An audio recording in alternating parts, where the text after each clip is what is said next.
Problem तक हमने कर लिया है। इन्वेंट्रीज एक इम्पोर्टेंट चैप्टर हम देख रहे हैं, इसमें वेरियस कैटेगरी के प्रॉब्लम है। 9 तक हमने जो किया उसमें बेस्ड ऑन फॉर्मूला था। 6, 7, 8, 9 उसी को आगे करते हुए continue. 10th problem, following date is available for the month of January। Purchase है, ओपनिंग स्टॉक है, क्लोजिंग स्टॉक है। Given information, purchase, opening stock, closing stock और जीपी रेशियो है 20%। कुछ नहीं बोला तो it is 20% of sales. Again we have purchase 10,10,000, GP 20%, opening stock 40,000, closing stock 250 और हमें फाइंड करना है सेल्स। क्या फाइंड करना है? सेल्स। अब सेल्स का फॉर्मूला है प्रॉफिट प्लस COGS। अब यहाँ पे COGS नहीं है तो मैं पहले COGS निकाल लेता हूँ। COGS opening stock plus purchase plus direct expenses minus closing stock. बार बार कहा हमने कि डायरेक्ट एक्सपेंसेस नहीं भी रहा, अक्सर नहीं रहता है, बच्चे याद करते opening plus purchase minus closing, ठीक है वो, लेकिन आपको पता होना चाहिए कि ट्रेडिंग के डेबिट का जो कुछ भी ऐड होगा, क्रेडिट जो कुछ भी और लेस होगा। तो इस तरह से substitute data, opening stock 40,000, purchase 10,10 मिल और ये 250, आपका COGS आ रहा है 8 lakh. 8 lakh is cost of goods sold. आपको तो फाइंड करना है सेल्स। और आपके पास गिवन है जीपी रेशियो 20%। 20% किसका है वो? इस 20% ऑफ सेल्स। तो अब ये जीपी का 20% है तो हमको पता है कि GP is 20 then COGS is 80 और COGS 8 लाख है। तो COGS 8 लाख की 80% है तो सेल्स 100 लाख कितना? 8 lakh divide by 80 into 100 that will give you 10 lakh. Check कर लो, 10 लाख का 20% आपका जीपी आएगा 2 लाख और 10 लाख का 80% 8 लाख आपका कॉस्ट ऑफ गुड्स सोल्ड आएगा। और करके देख लो 8 + 2 10, दैट्स इट। क्या आपने ये सॉल्व किया बेस्ड ऑन अंडरस्टैंडिंग कि GP is 30%, COGS is 70%, GP plus COGS is 100 and that is nothing but sales.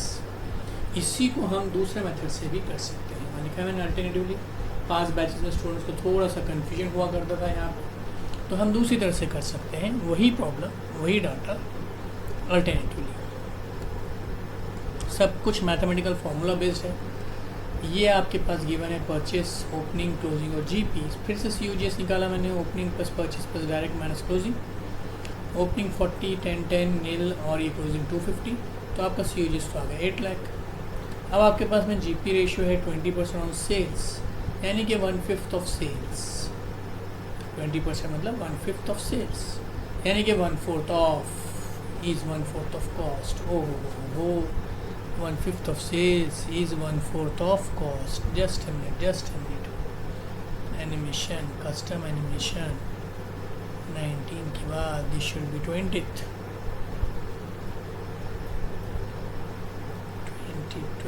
20 yes.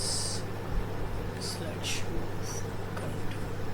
फिर से आते हैं हम वही डाटा। COGS हमारा 8 लाख आ चुका था, ठीक, और जीपी रेशियो आपको गिवन है 20% ऑन सेल्स। तो यहाँ से आगे जो मैंने सॉल्व किया था जीपी 20 तो COGS 80।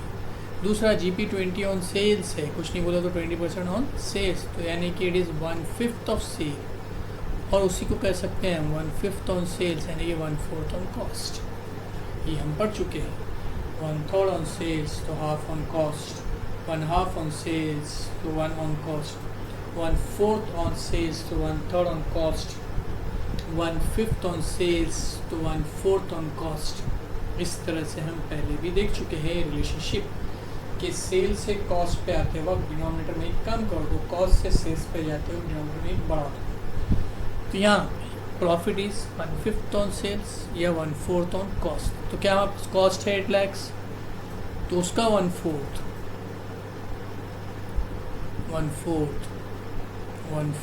फिर वैसे प्रॉब्लम आ रहा है 22, 23।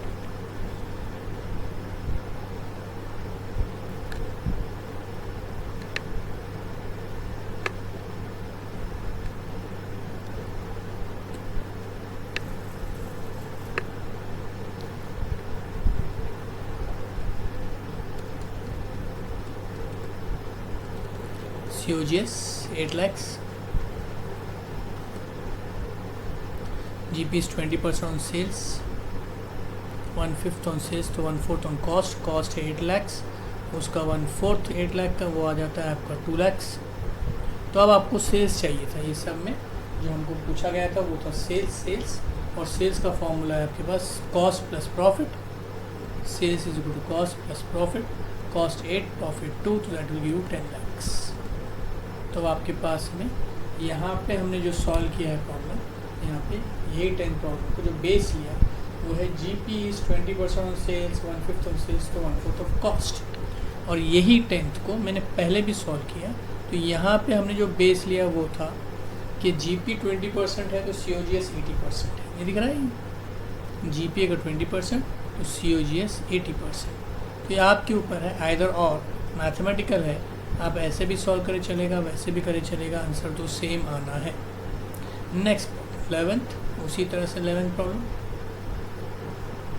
11th में क्या गिवन है, from following for the month of Feb, purchase है, ओपनिंग स्टॉक, क्लोजिंग स्टॉक है, sales GP is 25% on cost. तो परचेज 490 है, ओपनिंग 10 है, क्लोजिंग स्टॉक 1 है। अब मुझे सेल्स निकालना है, सेल्स तो फिर पहले मैंने COGS फाइंड करना है। COGS is opening plus purchase plus direct minus closing stock. Opening 10 है, परचेज 490 है, डायरेक्ट नील है, क्लोजिंग 1 लाख है, तो वो आ जाता है 4 लाख। अब आपके पास GP रेशियो गिवन है विच इज़ 25% ऑन कॉस्ट। अब यहाँ पे ज़्यादा सोचने की ज़रूरत ही नहीं है क्योंकि GP रेशियो ऑलरेडी आपका कॉस्ट के संबंध में दिया हुआ है। GP रेशियो ऑलरेडी हमारा कॉस्ट के संबंध में दिया हुआ है, तो हमने यहाँ पे ज़्यादा सोचना नहीं है। क्या हमारे पास कॉस्ट आ चुकी है? हाँ है। कॉस्ट कितनी है आपकी बेटा? कॉस्ट है 4 लाख, तो प्रॉफिट है 25% ऑफ ऑन कॉस्ट, 4 लाख का 25%, तो दैट इज़ 1 लाख। अब सेल्स आता है, सेल्स का formula cost plus profit. Cost है आपका 4 लाख, प्रॉफिट है आपका 1 लाख, तो 4 + 1 दैट इज़ 5 लाख। ठीक है, हो चुका। अब यहाँ से आगे चेंज आ रहा है, ट्विस्ट। आपको बताया गया कि इम्पोर्टेंट चैप्टर, बड़ा चैप्टर, इसमें वैरायटी ऑफ प्रॉब्लम्स मिलेंगे आपको, वेरियस कैटेगरी। पहले कुछ प्रॉब्लम देखे हमने स्टॉक लेजर के, फीफो, लीफो, वेटेड, सिंपल के store keeper stock ledger maintain कर रहा है और कंटिन्यूस बेसिस पे वो रिकॉर्डिंग कर रहा है। उसके बाद हमने प्रॉब्लम देखे adjusted selling price method, non historical. उसके बाद हमने ये फॉर्मूला बेस्ड प्रॉब्लम देखे 6, 7, 8, 9, 10 कि आपके पास में sales, opening, closing, purchase, COGS given है, तो ट्रेडिंग अकाउंट की रिलेशनशिप को देखते हुए किस तरह से मिसिंग फाइंड कर सकते हैं। अब आ रहा है आपके पास में यहाँ पे स्टॉक टू बी रिकॉर्डेड। अब जो 12th प्रॉब्लम आ रहा है उसके ऑनवर्ड्स, तो कैसे स्टॉक टेकिंग होगी। तो now listen carefully to what I am saying. होता ये है कि शुरू में जो आपने मेथड देखे स्टॉक लेजर के, कंटिन्यूस बेसिस पे एक एक दिन में एक एक जो माल आ रहा है उसको इनफ्लो, रिसिप्ट इशू जैसा रिकॉर्ड कर रहे हैं हम, आवक्स जावक्स जो भी आया माल का। चाहे तो मैं आपको बता देता हूँ जो स्क्रीन पे आने वाला है आपके शुरू के फॉर्मेट्स।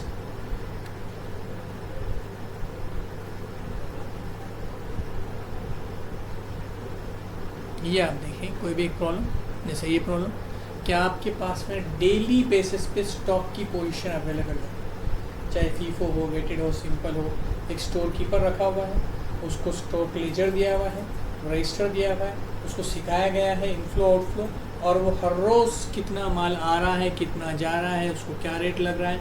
अगर मैं आपको ये डाटा देख के पूछूँ कि 15 तारीख के हमारे पास गोडाउन में स्टॉक कितना है, तो आप 15 तारीख को लास्ट बैलेंस देखेंगे। 15 तारीख के बैलेंस में दिखता है यहाँ पे 200 यूनिट 11 के भाव से 2200, यानी कि कंटिन्यूस बेसिस पे स्टोर कीपर रिकॉर्ड मेंटेन कर रहा है। इसको परपेचुअल सिस्टम ऑफ इन्वेंट्री कहते हैं, perpetual, continuously.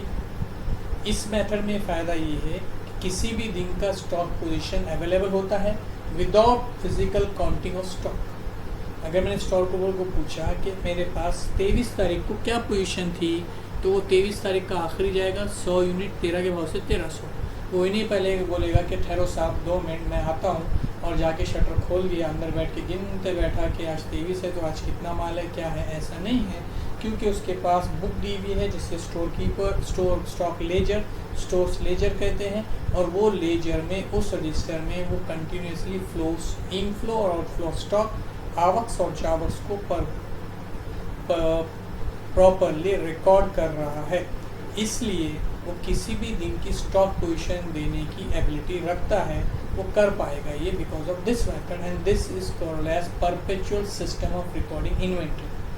Perpetual system of recording inventory, आपके बुक्स में इन्वेंट्री टेकिंग आपको मिलेगा परपेचुअल और पीरियोडिक, परपेचुअल और periodic, page number 47, page number 47।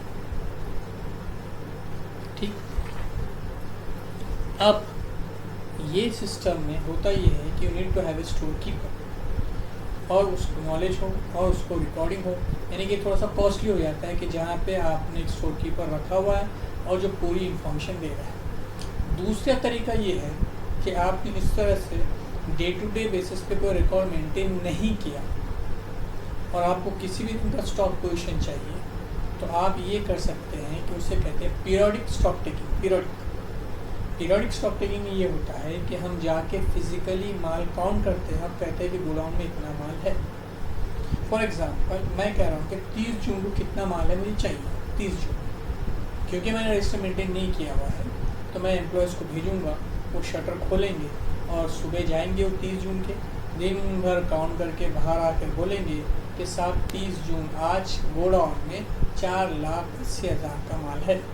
हो गया, मुझे पता चल गया कि 30 जून को मेरे पास 480 है। अब अगर पूरे जून के महीने में माल आया था 10 लाख का, लेकिन गोडाउन बोल रहा है 480, यानी कि इशू कितने का हुआ, 520, balancing figure, that's it, balancing figure. फिर से मैं कह रहा हूँ ये परपेचुअल मेथड है, जहाँ पे जैसा जैसा माल निकालते हैं वैसा वैसा स्टोर कीपर रिकॉर्ड करता है कि आज मैंने 200 यूनिट निकाले, इश्यूज़ किए 200, 25, 50, 80, तो मैंने पूछा बचा हुआ कितना है, तो वो जाके गिनता नहीं है, वो अपना रजिस्टर देखता है और उसमें वो लाइन से कहता है कि बचा हुआ इतना इतना क्वांटिटी है। फिर से मान लो सुबह आए 100 यूनिट्स और मैंने स्टोर कीपर को कहा कि 80 निकालो, उसने 80 निकाल दी। अब मैंने उसको पूछा बचा कितना है, तो वो कहेगा 20 यूनिट है साहब, उसको गिनने की ज़रूरत नहीं है। यानी कि इस मेथड में closing stock was balancing figure without making a physical count. इस मेथड में जो स्क्रीन पे दिख रहा है फीफो लिफो वेटेड, जहाँ पे डेली बेसिस पे रिकॉर्ड हो रहा है, जिसका फ़ायदा ये है कि आपको किसी भी दिन की स्टॉक पोजीशन मिलती है, आपको फिजिकल काउंट करने की ज़रूरत नहीं है, आपके पास क्लोजिंग स्टॉक कितना है वो बैलेंसिंग फिगर आ जाता है, जाके गिनने की ज़रूरत नहीं है। और अगर कोई इस तरह से स्टोर कीपर मेंटेन नहीं कर रहा है, उसका फाइनेंशियल पोजीशन इतनी स्ट्रॉन्ग नहीं है, वो स्टोर कीपर को अफोर्ड नहीं कर सकता है, तो वो जिस दिन का उसको स्टॉक चाहिए उस दिन उसको जाके स्टॉक गिनना पड़ेगा। उसे कहते हैं पीरियोडिक इन्वेंट्री सिस्टम, जहाँ पे डेली बेसिस पे कोई रिकॉर्डिंग नहीं हो रही है। अब अगर मैं कह रहा हूँ कि 30 सितंबर को कितना माल है, जबकि इस तरह का कोई रजिस्टर मेंटेन नहीं किया गया है, तो 30 सितंबर को शटर खोल के गिना जाएगा और गिनने के बाद पता चला कि 2 लाख रुपए का माल है गोडाउन में, तो ये हुआ 30 सितंबर का स्टॉक। लेकिन सितंबर भर में माल तो आया था 5 लाख, गोडाउन में 2 है जो कि गिन चुके हैं अपन, बैलेंसिंग नहीं, तो यानी कि इशू जो हुआ था वो 3 लाख, अब ये बैलेंसिंग फिगर आया। पीरियोडिक मेथड में cost of issue of goods is balancing figure, perpetual में closing stock is balancing figure. I repeat, perpetual जो स्क्रीन पे दिख रहा है, जो पहले 2 प्रॉब्लम ने किए, इसमें closing stock is your balancing figure, you don't go for physical count. और जो ये मेथड फॉलो नहीं कर पाते हैं, डेली अकाउंटिंग रिकॉर्डिंग नहीं मेंटेन कर पाते हैं, वो एक पर्टिकुलर पीरियड के एंड में जाके फिजिकली काउंट करते हैं, तो वहाँ पे क्लोजिंग स्टॉक एक्चुअल क्या है वो काउंट करके पता करते हैं, तो इशू जो हुआ कॉस्ट ऑफ गुड्स सोल्ड वो बैलेंसिंग फिगर निकलता है। ये डिफरेंस पॉइंट है जो आपको थ्योरी में मिलेगा बहुत और अच्छे से। अभी फ़िलहाल समझाने के लिए मैंने इतना किया। अब इस कंसेप्ट के ऊपर बेस्ड ये प्रॉब्लम्स आ रहे हैं 12th ऑनवर्ड्स। प्रॉब्लम नंबर 12 बहुत इंटरेस्टिंग है ये फिर रिकन्सिलेशन जैसा BRS जैसा कंसेप्ट चलेगा। अभी हम एक प्रॉब्लम लेंगे 12th, आपको उसी को सिस्टमैटिक कॉपी करना है और आगे 13 14 मैं ही कराऊंगा आपको। तो 12th हम देखते हैं। स्टेटमेंट देखो आप, BRS जैसा है। इसमें आपको इंफॉर्मेशन दी जाती है कब कब कैसे कैसा माल आया और गया, और उसके बेसिस पे आपको स्टॉक फाइंड करना होता है।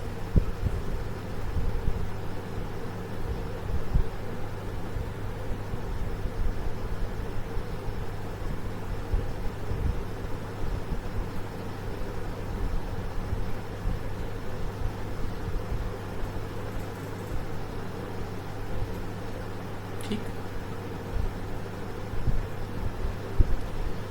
I repeat, statement for inventory value on 31 दिसंबर 18। तो what happens in case of periodic. मैंने आपको कहा कि 30 सितंबर को मुझे स्टॉक पोजीशन चाहिए, तो 30 सितंबर को सुबह गए काउंट किया और रात में आके लोगों ने बोला, एम्प्लॉयज़ ने, स्टाफ ने बोला कि इतना स्टॉक है। इतना आसान नहीं है। प्रैक्टिकली ये होता है कि आपके गोडाउन में जो स्टॉक है वो बहुत ज़्यादा वॉल्यूम पे होता है, उसमें वेरियस कैटेगरी ऑफ गुड्स होते हैं।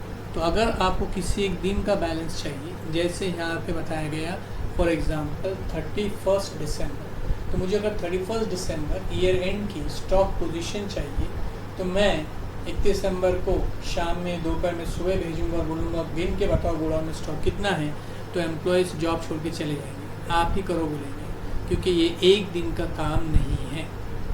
तो फिर तरीका ये होता है कि आपको जिस दिन का बैलेंस चाहिए, आप कुछ दिन पहले या कुछ दिन बाद में स्टॉक काउंटिंग शुरू करते हैं। इसे कहते हैं स्टॉक टेकिंग। जैसा कि मुझे 31 दिसंबर की स्टॉक पोजीशन चाहिए, तो मैंने 20 तारीख को एम्प्लॉयज़ को काम पे लगा दिया। कि अब आपका आज से काम ये है कि मुझे पूरा माल गिन के बताना कि गोडाउन में कितना माल है। अब उन्होंने 20, 21, 22, 23, 24, 25, 26 तारीख को वो बाहर आए गोडाउन से और बोला कि साहब गोडाउन में इतना माल है। तो मैं क्या कहूँगा, बोले नहीं वापस अंदर चले जाओ, मुझे तो 31 दिसंबर का चाहिए। ऐसा नहीं होता। 26 तक वो आ गए तो ठीक है, 26 की पोजीशन पता चल गई, और हमें तो चाहिए 31 दिसंबर की, यानी कि 27, 28, 29, 30, 31, ये 5 दिन बाद की। तो हम क्या करेंगे, 26 से 31 तक ये 5 दिन जो माल आया गया वो एडलेस करेंगे, तो आपको 31 दिसंबर की पोजीशन मिल जाएगी। एग्जैक्ट उस दिन की पोजीशन मिलना थोड़ा मुश्किल रहेगा। अगर छोटा स्टॉक टेकिंग है तो आप 2-4 घंटे में काउंट करेंगे या सुबह भेजेंगे, शाम तक करेंगे। हम ये बात कर रहे हैं प्रैक्टिकली, जहाँ पे वॉल्यूम ऑफ स्टॉक बहुत ज़्यादा होता है, various numerous category of goods होते हैं, बड़े लेवल पे बिजनेस है, तो आपको कुछ दिन पहले से ही स्टॉक टेकिंग, 15 दिन, 20 दिन, 1 महीना पहले से स्टॉक टेकिंग शुरू करना पड़ता है। और एम्प्लॉयज़ ने अगर काम पूरा कर दिया 25, 26, 24 को, तो वो पोजीशन वहाँ तक कि हमें मिल गई। उसके बाद के 3-4 दिन में जो इनफ्लो आउटफ्लो है, उसके बेसिस पे एडलेस करके यू कंक्लूड कि 31 दिसंबर को हमारे पास ये स्टॉक पोजीशन है। ये है आपका पीरियोडिक इन्वेंट्री सिस्टम। इसमें स्टॉक टेकिंग करके इस तरह से काउंट किया जाता है। परपेचुअल भी रहा तब भी आप स्टॉक टेकिंग करते ही है क्रॉस चेक करने के लिए। तो अब ये स्टॉक टेकिंग के ऊपर बेस्ड इस तरह के प्रॉब्लम है। इसमें कुछ चीज़ें क्लियर कर लें पहले ही। कुछ माल ऐसा होगा स्टॉक का जो हमारे पास गोडाउन में नहीं होगा लेकिन हमारा होगा। जैसे हमने अभी पिछला चैप्टर कंप्लीट किया, अप्रूवल सेल्स। अप्रूवल सेल्स वो होता है कि जहाँ पे फिजिकली गुड्स कस्टमर के पास है, लेकिन जब तक अप्रूवल या टाइम पीरियड नहीं ख़त्म हो जाता तो हमारा स्टॉक है। तो इधर गोडाउन में काउंटिंग में वो नहीं आएगा, लेकिन स्टॉक में हमको उसको कंसिडर करना पड़ेगा, क्योंकि बैलेंस शीट में वो हमारा स्टॉक बोल के शो होना चाहिए, line with customer waiting for approval. उसी तरह से goods sold on consignment basis. Consignment भी एक आपका चैप्टर है कि कंसाइनमेंट वो सिचुएशन होता है कि जहाँ पे हम माल कंसाइन यानी कि सेंड करते हैं, सेल नहीं करते। हमारे एजेंट्स अपॉइंट होते हैं पूरे मराठवाड़ा में, इंडिया में, और वो एजेंट्स हमारे लिए माल सेल कर रहे होते हैं, बिजनेस कर रहे होते हैं। तो जो माल एजेंट्स के पास है वो यहाँ गोडाउन की काउंटिंग में नहीं आएगा, लेकिन वो सेल, वो गुड्स हमारा है, उसको भी हमें ऐड करना पड़ेगा एट कॉस्ट और एनआरवी व्हिचएवर इज लोअर। तो ये केयर लेना पड़ता है कि स्टॉक जो हम 31 दिसंबर का ले रहे हैं वो फिजिकल स्टॉक नहीं रहेगा, वो stock to be declared in balance sheet जो हम कहते हैं, in closing stock inventory current asset, वो होगा। तो आप इतनी नॉलेज के बेसिस पे हम 12th प्रॉब्लम से अंडरस्टैंडिंग करते हैं और समझते हैं। Problem number 12।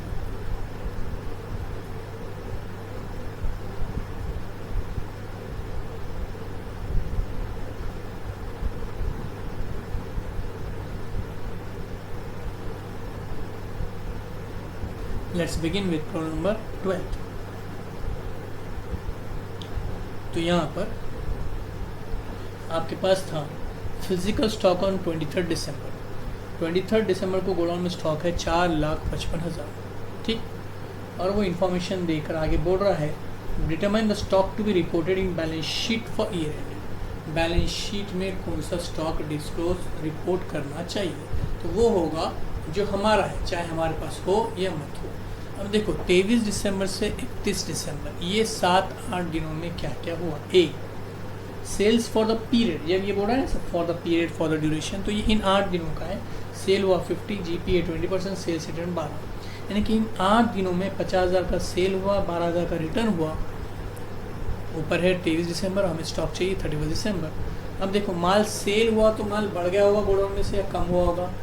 23 तारीख को 4,55 था, उसके बाद 26, 27, 28 को माल सेल हुआ, तो ये बढ़ गया होगा, ये कम हो गया होगा, बढ़ गया होगा। सेल से माल बढ़ जाता है, गुड गुड, शाबाश।